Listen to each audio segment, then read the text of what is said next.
जी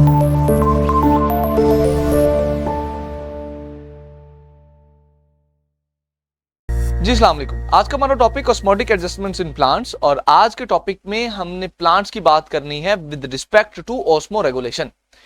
देखिए, osmoregulation के हवाले से ये एक बड़ा इंपॉर्टेंट सवाल है कि क्या मुख्तलिफ एनवायरमेंट्स में रहने वाले सारे के सारे प्लांट्स का ऑस्मो रेगुलेशन का मैकेनिज्म एक ही तरह का होता है। आप इसको ऐसे ले लीजिए कि क्या सारे के सारे प्लांट्स के लिए की जो वाटर अवेलेबिलिटी है वो एक जैसी होती है, तो आपका आंसर होगा सर नो। प्लांट्स मुख्तलिफ एनवायरमेंट्स में रहते हैं जहां की वाटर अवेलेबिलिटी और बाकी कंडीशंस मुख्तलिफ होती हैं, तो इसका मतलब यह है कि सारे के सारे प्लांट्स को जो वाटर अवेलेबल होगा वो एक जैसा नहीं होगा, इट विल डिफर। अब दूसरा सवाल यहां पर यह होगा कि अगर प्लांट्स की वाटर अवेलेबिलिटी डिफरेंट है, फॉर एग्जांपल एक प्लांट लाहौर में है, दूसरा कश्मीर में है, तीसरा साउथ अमेरिका, चौथा नॉर्थ अमेरिका में है, तो क्या इन सारे प्लांट्स की वाटर अवेलेबिलिटी सेम है? No, it will be different. The next question will be, क्या इनका लाइफस्टाइल सेम होगा? Again the answer will be no, their lifestyle will be different because water availability different है, lifestyle different होगा, और मेरा बेटा osmo regulation का mechanism भी different होगा। So आज के लेक्चर में we're going to talk about the types of the plants based on the water availability। हम प्लांट्स को तीन कैटेगरीज में डिवाइड कर सकते हैं as far as osmoregulation is concern. हमारे पास पहली टाइप है hydrophyte, second type is xerophyte and the third type is halophyte.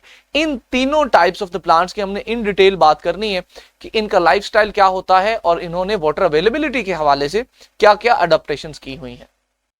चलिए बात हाइड्रोफाइट से स्टार्ट करते हैं। ये मेरा बेटा हमारी पहली टाइप है प्लांट्स की, हाइड्रोफाइट्स। देखिए, ये मैंने आपको इससे पहले कई बार बताया कि हाइड्रो का वर्ड मेरा बेटा जहां भी आएगा आपने समझ लेना है यहां पर पानी की बात हो रही है, यहां पर वाटर की बात हो रही है। चलिए इसी से आगे चलते हैं मेरा बेटा। ये जो हाइड्रोफाइट्स हैं ये ऐसे प्लांट्स हैं जो पानी में रहते हैं। अब ये पानी के बिल्कुल ही अंदर सबमर्ज्ड हो सकते हैं और ये भी हो सकता है कि ये पानी की सरफेस पे रहते हो। So what we say about the hydrophytes, they are the plants that live in water. अब यहां पर भी आपको ये समझने की जरूरत है कि हम यहां पर फ्रेश वाटर की बात कर रहे हैं, हम मैरीन वाटर की बात नहीं कर रहे। क्यों नहीं कर रहे ये मैं आपको later on in the lecture बताऊंगा। तो ये हाइड्रोफाइट ऐसे प्लांट होते हैं जो फ्रेश वाटर में रहते हैं। अब यहां पर अगला सवाल आपके ज़हन में ये आ रहा होगा कि इनकी वाटर अवेलेबिलिटी क्या है। बेटा इनके पास वाटर एक्सेस में है ना, पानी में मौजूद है, तो इनको वाटर की लिमिटेशन का कोई मसला नहीं होगा। They will have access in water, they live in excess water. तो इनके पास जो वाटर अवेलेबिलिटी है वो एक्सेस में है। अब ये तो हमने तय कर लिया, पहला पॉइंट तो हमने तय कर लिया कि हाइड्रोफाइट्स के पास जो वाटर है वो एक्सेस होता है, वो ज्यादा होता है। इनका ऐसा कोई प्रॉब्लम नहीं है वाटर की लिमिटेशन का।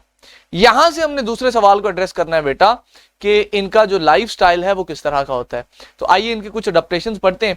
देखिए, अब बिकॉज इनके पास जो वाटर है एक्सेस में है, तो उसकी वजह से इनके जो लीव्स हैं वो ब्रॉड होते हैं, बड़े बड़े लीव्स होते हैं, सबसे पहली बात। दूसरी बात यह है कि इनके जो स्टोमेटा हैं they are on upper surface, ये लीफ की अपर सरफेस पे होते हैं। दूसरी अडाप्टेशन इनकी ये है। तो ये दो मेन अडाप्टेशन हैं जी हाइड्रोफाइट्स की। एक तो ये है कि इनके लीफ बड़े बड़े हैं, ब्रॉड लीव्स हैं। दूसरा, इनके जो स्टोमेटा होते हैं वो अपर सरफेस पे होते हैं, क्योंकि वाटर की कोई इनके पास शॉर्टेज नहीं है। जितना पानी इनको चाहिए होता है ये आराम से ले लेते हैं, और इनके रेट ऑफ ट्रांसपायरेशन जो है वो बहुत हाई होते हैं। So they have very high transpiration rates. So इस तरह के जनाबी होते हैं। अगर इनकी एग्जाम्पल की बात करें तो the example that we have is water lily. ये एक प्लांट है जो फ्रेश वाटर में मौजूद होता है। यूजुअली देखने में जो हाइड्रोफाइट्स हैं वो मेरा बच्चा इस तरह के लगते हैं। Second type of the plants that we have are the xerophytes. मेरा बच्चा यहां इसको भी आपने इसके नाम से ही अंडरस्टैंड कर लेना है। The name of the plants that we have is the xerophytes. अब ये जो जीरोफाइट है, देखिए फाइट जो है, फाइट का वर्ड जो है इसको हम इस्तेमाल करते हैं in the meaning of plant. So जहां पर भी फाइट का वर्ड आएगा उससे हम मुराद लेंगे जी कि ये जो है ये प्लांट की बात हो रही है।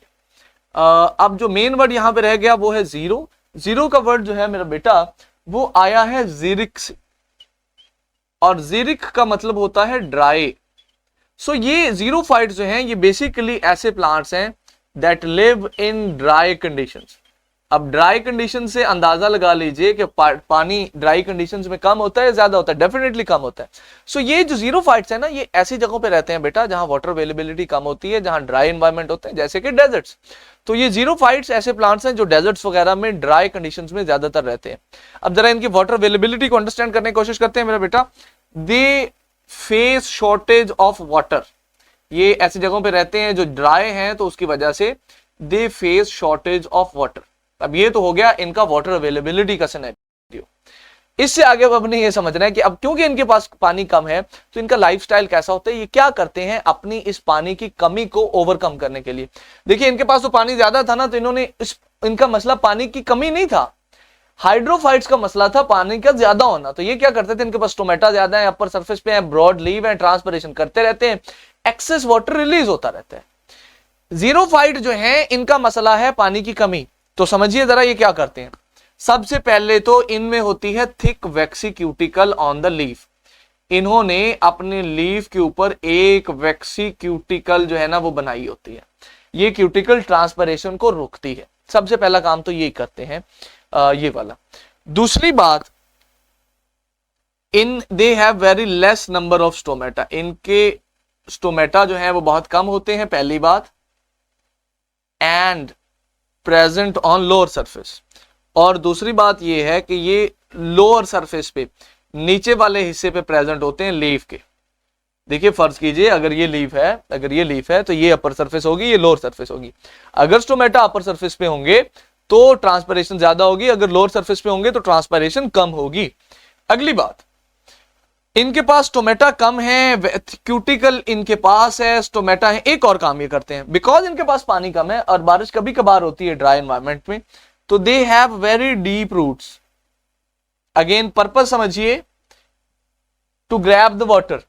बड़ा डीप रूट सिस्टम है, बहुत नीचे तक जमीन में, जहां कहीं भी थोड़ा बहुत पानी भी इनको नजर आता है, खींच के अपने पास ले आते हैं।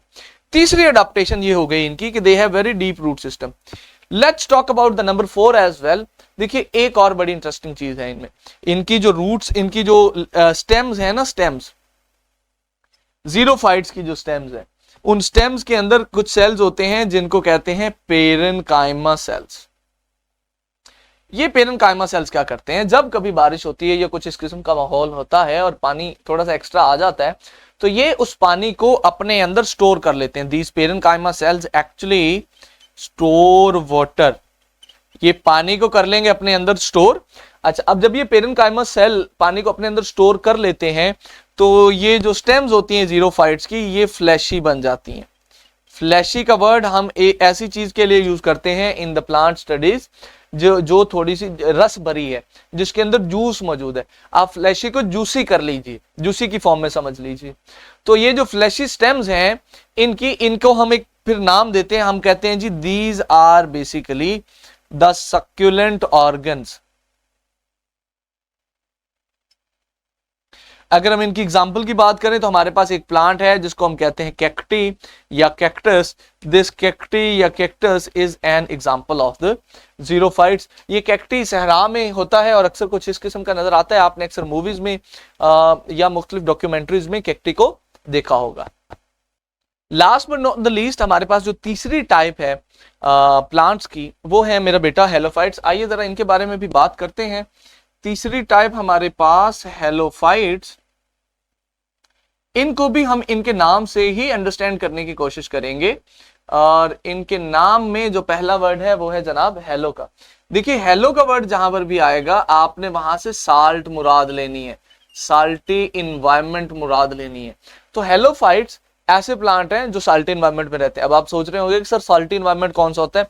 मेरा बच्चा, जो मेरीन इन्वायरमेंट है, जो समंदर है, that is actually a salty environment. तो हेलोफाइट्स ऐसे प्लांट्स हैं जो मेरीन इन्वायरमेंट में रहते हैं। ठीक हो गया जी। अगली बात करते हैं, तो इनका मसला क्या है, इनका प्रॉब्लम क्या है। देखिए इनका प्रॉब्लम वाटर है ही नहीं। वाटर इनका प्रॉब्लम क्यों नहीं है, क्योंकि जिस वाटर में रहते हैं वहां सॉल्ट की कंसंट्रेशन बहुत ज्यादा है, और वहां के वाटर का जो माहौल हो चुका होता है वो हाइपरटोनिक माहौल हो चुका होता है।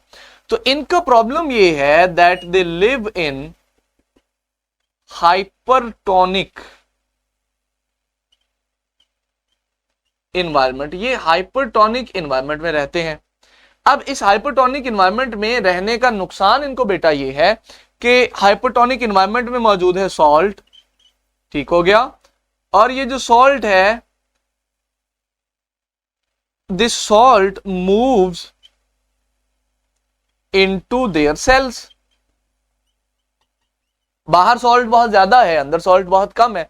सिंपली डिफ्यूजन का प्रोसेस होता है, सॉल्ट बाहर से अंदर आना शुरू हो जाता है, अंदर आना शुरू हो जाता है। नाउ देयर प्रॉब्लम इज, इनका यही प्रॉब्लम है कि बाहर सॉल्ट ज्यादा है, अंदर सॉल्ट कम है, तो उसकी वजह से इनको ये फेस करना पड़ता है कि इनके सेल्स का जो पानी है, एक तो सॉल्ट अंदर आ रहा है, दूसरी मेन इंपॉर्टेंट बात यह है, आपने पढ़ा होगा कहीं ना कहीं ऑस्मोसिस के बारे में कि पानी हमेशा लोअर पोटेंशियल से हायर पोटेंशियल ऑफ सोल्यूट की तरफ मूव करता है। तो बाहर सोल्यूट ज्यादा है, अंदर सोल्यूट कम है, तो एक्चुअली होता यह है कि इनके सेल्स के अंदर जो पानी मौजूद होता है वो बाहर ट्रेवल करना शुरू कर देता है। Now this is their problem कि हाइपरटोनिक एनवायरनमेंट की वजह से इनका जो वाटर है वो इनके सेल्स के अंदर नहीं रहता, वो बाहर ट्रेवल करना शुरू कर देता है, बॉडी से बाहर जाना शुरू कर देता है। So now what they need to do, they need to sustain, they need to retain that water in their bodies। इनको उस पानी को अपनी बॉडी से बाहर जाने से रोकना है। तो अब ये कैसे करते हैं भाई, ये एक बड़ा इंटरेस्टिंग काम करते हैं। बाहर सॉल्ट मौजूद है, इनकी बॉडीज में आ रहा है, ये आने देते हैं, तो एक खास हद तक तो सॉल्ट आ गया, फिर ये शुरू करते हैं एक्टिव ट्रांसपोर्ट, और उस एक्टिव ट्रांसपोर्ट के थ्रू मजीद सॉल्ट को अपनी बॉडीज में ले आते हैं। जितना सॉल्ट, जितनी कंसंट्रेशन में भी सॉल्ट मौजूद है, उस ये कोशिश करते हैं कि उससे ज्यादा कंसंट्रेशन में सॉल्ट इनकी बॉडीज में आ जाए। तो ये एक्टिव कंसंट्रेशन के ट्रांसपोर्ट के थ्रू दे ट्रांसपोर्ट सॉल्ट, ये सॉल्ट को अपनी बॉडीज में, अपने सेल्स में ट्रांसपोर्ट करते रहते हैं, और फिर उसको स्टोर कर लेते हैं वैक्यूल में। ये वैक्यूल में इतना ज्यादा सॉल्ट जो है मेरा बेटा स्टोर कर लेते हैं कि उतनी कंसंट्रेशन में बाहर भी नहीं होता। बाहर सॉल्ट मौजूद है, एक्टिव ट्रांसपोर्ट करते रहेंगे, अंदर लाते रहेंगे, सॉल्ट स्टोर करते रहेंगे वैक्यूल में, इतना कर लेंगे जितना बाहर भी नहीं है। अब सॉल्ट की कंसंट्रेशन इनके सेल्स के अंदर ज्यादा हो जाएगी, बाहर कम होगी, अब पानी इनकी बॉडी से बाहर नहीं मूव करेगा। This is how they survive. ये जो हेलोफाइट्स होते हैं ना, इनकी इंटरेस्टिंग बात ये है कि ये पानी के अंदर भी मौजूद होते हैं, और सी की किनारों पे, समंदर के किनारों पे, पानी के साथ साहिल पे भी मौजूद होते हैं। आज के लेक्चर में हमने हमारे जो ऑस्मोटिक रेगुलेशन के हवाले से प्लांट्स हैं उनके 3 टाइप्स को अंडरस्टैंड किया। आपको कोई सवाल हो तो आप पोर्टल में तो मुझसे पूछ सकते हैं। See you in the next class.